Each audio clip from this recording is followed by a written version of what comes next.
යසුපීඨයි. බයිබලයේ ගීතාවලිය පොතේ 26 වෙනි පරිච්ඡේදයේ 12 වෙනි පදයේ කියනවා මාගේ පය සමබිමක් පිහිටා තිබේ. සභාවලදී ස්වාමීන් වහන්සේට ප්‍රශංසා කරන්නෙමි කියලා.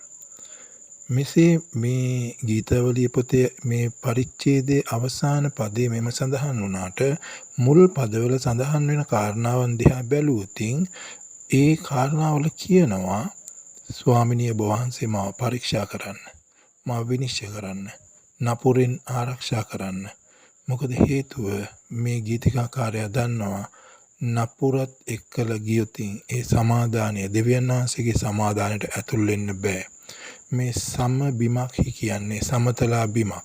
සමතලා බිමක හිට ගන්න නම් ඒ සැහැල්ලුව ලබා ගන්න නම් ඒ ගීතිකාකාරයා දැනගෙන ඉන්නවා.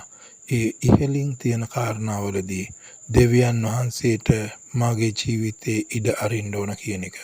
බයිබලයේ තව කියනවා අපි අපව විමසමු නම් අප විනිශ්චය කරනු ලබන්නේ නැත කියලා. ඉතින් අපිට අපි ගැන විනිශ්චයක් තියෙනවා.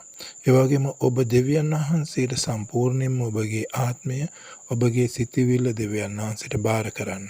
අන්න එතකොට මේ සමතලා බිමක හිට ගන්න පුළුවන්කම ඒ සැහැල්ලු බිමක ඒ වගේම පායට වේදනාවක් දැනෙන්නේ නැති බිමක සිට ගන්න දෙවියන් වහන්සේ ඔයාට උපකාරය ලබා දෙනවා.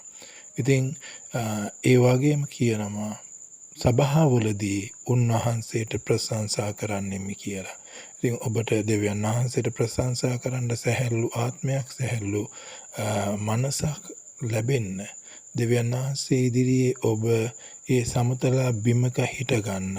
දෙවියන් වහන්සේ ඉදිරියේ ඔබගේ ආත්මය ඔබම විනිශ්චය කරලා දෙවියන් වහන්සේට සම්පූර්ණයෙන් මිඩාරින්න. දෙවියන් වහන්සේ ඔයාව සමතලා බිමක හිටවනු ලබන්නට යනවා. යසුපීඨයි.